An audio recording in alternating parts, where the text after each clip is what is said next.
볼 말씀이 시편 1편에서 1절에서 3절 말씀이에요. 시편 1편 1절에서 3절 말씀 한 목소리로 크게 봉독하도록 하겠습니다. 시작. 복 있는 사람은 악인들의 꾀를 따르지 아니하며 죄인들의 길에 서지 아니하며 오만한 자들의 자리에 앉지 아니하고 오직 여호와의 율법을 즐거워하여 그의 율법을 주야로 묵상하는도다. 그는 시냇가에 심은 나무가 철을 따라 열매를 맺으며 그 잎사귀가 마르지 아니한 같으니 그가 하는 모든 일이 다 형통하리로다. 시편 작가가 많습니다. 제일 많이 쓴 게 누구죠? 다윗이 73편 썼다고 이렇게 대략 알려져 있습니다. 추정되고 있습니다. 고라 자손이 11편, 그 다윗의 성가 대장격 되는 아삽이라는 사람이 12편, 그리고 모세도 한 편 썼고요. 그리고 많은 무명의 작가들이 나옵니다. 바라긴 이 시편 여행을 통해서 우리가 함께 중요한 게 각자 시편을 묵상했으면 좋겠어요. 일주일에 한 편이니까 사실은 목요 찬양 예배 이렇게 나오실 정도 되시는 분들은 누워서 떡 먹기겠죠. 일주일에 한 편 묵상하는 거. 근데 이게 해보면 쉽지가 않아요. 쉽지가 않은 게 지속성이 있으려면 우리가 성령님의 도우심을 받아야 됩니다. 또 그분께서 깨닫게 해주셔야 돼요. 성령께서 깨닫게 해주셔야지 우리가 재미가 붙거든요. 또 재미가 있어야지 계속 하게 됩니다.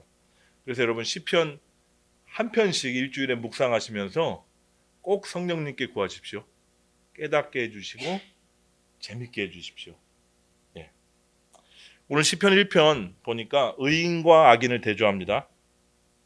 1절에서 3절은 의인, 복 있는 사람 이렇게 나오죠. 4절에서 5절은 악인, 그리고 마지막 6절은 아예 직접적으로 의인이 어떻고 악인이 어떻게 결말을 맺을 것이다 이렇게 나와요.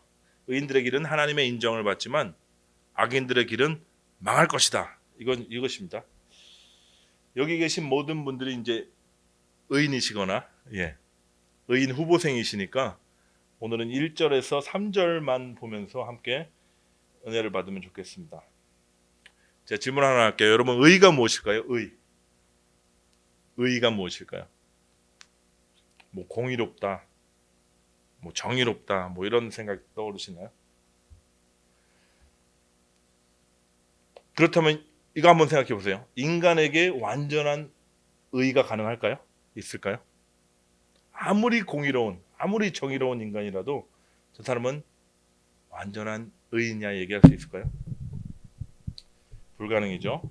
다 고개를 절레절레 흔드셨는데 의는요 완전하게 의로우신 분 한 분, 완전하게 공의로우신 분, 영원하게 거룩하신 분, 그리스도가 의입니다. 이게 성경 말씀이에요. 그렇다면 의인은 누굴까요? 의인은 그 완전한 의를 소유한 사람. 다시 말해서 그리스도를 가진 자가 의인입니다. 또 다른 표현으로 하면 그리스도와 하나 된 자, 그리고 그리스도의 생명으로 살아가는 자가 성경에서 말하는 의인이에요. 근데 오늘 본문에 보니까 의인이라는 표현보다 뭐라 그러죠? 복 있는 자다 이렇게 표현해요. 이 말은 그리스도가 우리의 복이란 말씀입니다. 그리스도가 우리의 복이에요. 우리에게 나타나신 바 된 하나님이다. 우리가 요한복음 요새 보고 있죠. 생수의 근원 되시는 그리스도가 그분 자체가 복이다 이렇게 말씀하시는 겁니다. 여러분 이 복을 받아 누리려면 어떻게 해야 될까요? 뭘 해야지 우리가 이 복을 받아서 지금 이 박복한 삶에서 복된 삶으로 바뀔 수가 있을까요? 여러분 복 많이 받으셨습니까? 이렇게 물어보면 복 많이 받았습니다 대답하는 분들이 되게 적어요. 의외로. 그리고 스스로 난 참 박복하다 이렇게 생각하는 사람이 많습니다. 어떻게 하면 우리가 복을 받아서 누릴 수 있을까? 뭘 해야 될까? 결론부터 말하면 뭐 하지 않으면 됩니다. 이게 무슨 말씀이 있냐면 그냥 우리 있는 그대로의 그 모습 그대로 하나님 앞에 나아가면 됩니다. 악인의 모습으로 또는 죄인의 모습으로 또는 내 힘으로 버티며 살아보겠다는 그 교만한 자의 모습으로 주님 앞에 나가시면 돼요. 그리고 이렇게 고백하면 됩니다. 주님, 저는 악인입니다. 주님, 저는 자꾸 죄에 걸려 넘어지는 제 자신을 어찌할 수 없는 죄인입니다. 주님, 저는 자꾸 주님을 잊어버리고 내 힘으로 살아보겠다고 고집부리는 교만한 자입니다. 저를 불쌍히 여겨주십시오. 이렇게 고백하면 돼요. 이게 회개거든요. 이 회개의 자리에 하나님의 긍휼과 그 자비하심 그리고 한없는 사랑이 부어집니다. 본문 1절을 헬라어 원어로 보면 복 있는 사람은 하고 제일 처음 나오는 단어가 뭐냐면 로예요. 로. 영어로 무슨 단어냐면 not이란 뜻입니다.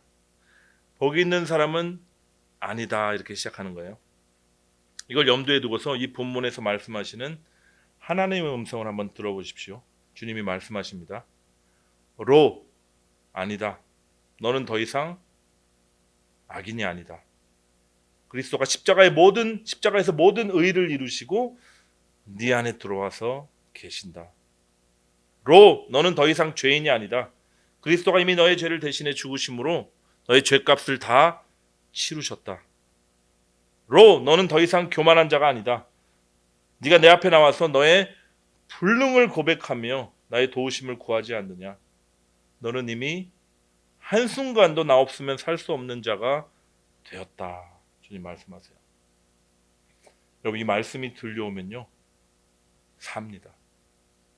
그리고 이 말씀이 믿겨지면 그게 구원이에요.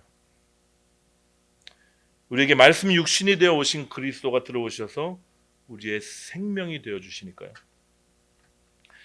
눈에 보이는 그 떡만 먹으면서 사는 자가 아니라 눈에 보이지 않는 살아계신 하나님의 말씀을 먹는 참 그리스도인이 되는 겁니다.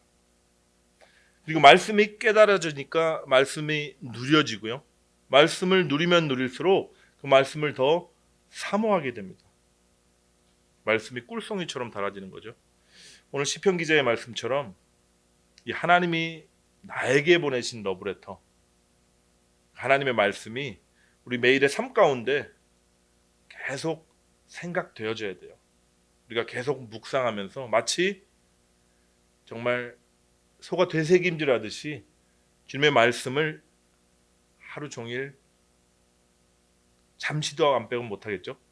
문득문득 깊이 생각하는 것입니다. 그리고 말씀을 통해서 다가오시는 그 그리스도와 친밀한 교제를 누리는 그 삶이 복이다 이렇게 말씀하시는 거예요. 그리스도를 알아가는 그 삶이 요한복음에 나오듯이 영생이다. 천국을 지금 여기서 누리는 겁니다. 언제까지? 영원히. 그게 영생이에요.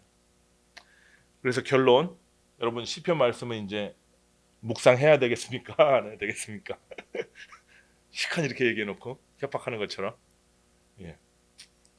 안 해도 되지만 참 복을 여러분 받아서 누리려면 말씀을 먹으십시오. 그리고 묵상하고 생각하세요. 짧은 말씀이라도 우리가 곰곰이 생각하면서 곱씹으면서 그 말씀이 계시하시는 그분 그리스도를 생각하는 겁니다. 여러분 하실 수 있으시겠죠? 일주일에 한 편인데 시편 1편 6절입니다. 암송도 하실 거예요. 그래서 이렇게 꿀송이처럼 단 하나님의 러브레터를 읽고 이 말씀을 양식으로 삼는 사람들의 삶이 어떤 모습으로 나타나냐. 3절 말씀 같이 보겠습니다. 시작. 그는 시냇가에 심은 나무가 철을 따라 열매를 맺으며 그 잎사귀가 마르지 아니함 같으니 그가 하는 모든 일이 다 형통하리로다. 여러분 명심하십시오. 우리는 양식을 구하기 위해서 또는 복을 구걸하기 위해서 얻기 위해서 이리저리 다니면서 땀 흘리고 애쓰는 동물이 아니라 시냇가에 심은 나무같이 그저 그리스도에게 옮겨 심겨진 식물들이에요. 성경에 아무리 눈 씻고 찾아봐도 너희들 사자가 되라 뭐 이런 말씀 한 번도 없어요. 나무는 시절을 따라 그 자리에서 과실을 맺죠. 과실을 더 잘 맺기 위해서 장소를 옮겨 다니거나 비바람이 몰아치면 피해 다니지 않습니다. 그리스도인은 동물처럼 내 힘으로 사는 그런 자존자가 아니라요, 식물처럼 그 자리에서 주님의 행하심으로 사는 자들임을 여러분 명심하십시오. 우리는 거룩하게 살려고 특별히 노력하지도 않고 주님을 기쁘게 해드리기 위해서 무엇을 하지 않아도 돼요. 여러분 자꾸 그런 부담이 많으신데, 내가 주님을 위해서 뭘 해야 되지 않나?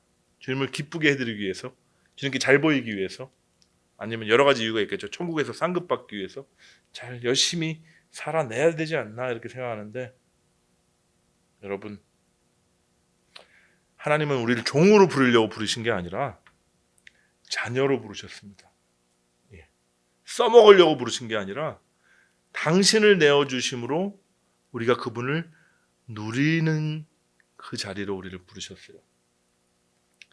그저 묵묵히 여러분 이 자리에서, 여러분이 있는 자리에서 늘 말씀을 먹으며 주님을 바라보고 살아가다 보면요, 때가 되면 열매가 맺히는 거예요. 성령의 내적 열매들 잘 아시죠? 사랑과 인내와 오래 참음, 이런 것들이 주렁주렁 맺히는 것을 내가 보게 되고요, 주변 사람들이 그 큰 나무 그늘 아래 와서 쉬고 과실을, 내가 맺는 그 열매들을 따먹고 잎사귀를 가지고 가서 약재료로 사용하는, 그래서 나를 주어서 남을 살리는 삶을 여러분 자연스럽게 살게 되는 겁니다. 언제요? 주님 안에 심기어져서 그분의 말씀을 먹으면서 주님을 바라보며 살아갈 때요. 여러분 이 복된 삶을 지금 시작하고 싶지 않으십니까? 살고 계십니까? 시작 어떻게 한다고요? 로로 시작하는 거예요. 난 아니다 해서 시작하는 거예요. 자기를 부인하고 주님의 긍휼을 구하는 그 자리에 하나님의 은혜가 부어질 때 삶이 시작되는 겁니다. 난 아니다라는 그 그릇에 우리의 의로움이 되시고 참 복이 되시는 그분이 담길 때요, 아니다가 기다로 바뀝니다. 노가 아니라 예스의 삶이 시작되는 거예요. 이 시간 내가 주인되어 내 소견에 오른 대로 사는 삶 다 내려놓으시기를 바랍니다. 내 인생 내가 책임진다는 그 교만의 자리에서도 내려오십시오. 우리의 자녀들 우리가 잘 양육하고 가꿔야 되지만, 내가 어떻게든 이 자녀를 책임지겠다는 그것도 교만이에요. 주님께 다 맡겨버리시고 우리의 보좌를 마땅히 우리의 보좌에 앉으셔야 할 그분께 내어드리십시오. 주님께서 말씀으로, 또 거역할 수 없는 그분의 임재로 임하실 줄 믿습니다. 그리고 우리를 다스리시고 통치하셔서 지금 여기서 하나님 나라를 맛보고 그 나라를 누리는, 그리스도를 누리는 참으로 복된 삶을 여러분 허락해 주실 거예요. 이 하나님만 바라보면서 이 시간 또 찬양과 기도로 나아가도록 하겠습니다. 기도하시겠습니다. 하나님 아버지, 저희들 주님을 믿는다고 말은 하면서도 복을 찾으러 다니고 또 내 삶을 어떻게든 내가 잘 살아보겠다고 애쓰며 마치 아버지가 있는데 고아처럼 살았음을 이 시간 고백합니다. 주님께서 주신 이 풍성한 구원이 내세만 있는 것이 아니라 지금 나의 삶 가운데서 누려져야 되는데, 사단이 자꾸 속이고 우리의 옛 자아가 여전히 살아있는 것처럼 우리를 속여서 이 삶을 누리지 못하고 있습니다. 이 시간 성령 하나님 우리의 눈을 열어주셔서 우리의 보좌에서 내려오게 하옵소서. 삶의 주인의 자리에 그리스도 앉아주시옵시고 우리를 다스리고 통치하셔서 이제는 정말 시냇가에 심겨진 나무처럼 하나님이 허락하시는 때 아름다운 열매들이 주렁주렁 맺히고, 나만 사는 것이 아니라 내 주변이 살아나고 이 지역사회가 살아나며 열방이 주를 찬양하게 되는 그 영광스러운 자리로 우리를 초청하여 주시옵시고 주님 경험케 하여 주시옵소서. 모든 주님의 자녀들, 하나님의 귀한 자녀들 이 시간 찬양과 말씀으로 나아갑니다. 성령 하나님, 우리를 감동하시고 살아계신 하나님을 배움는 복된 예배 계속되어질 수 있도록 역사해 주시옵소서. 예수 그리스도의 이름으로 감사하며 기도합니다.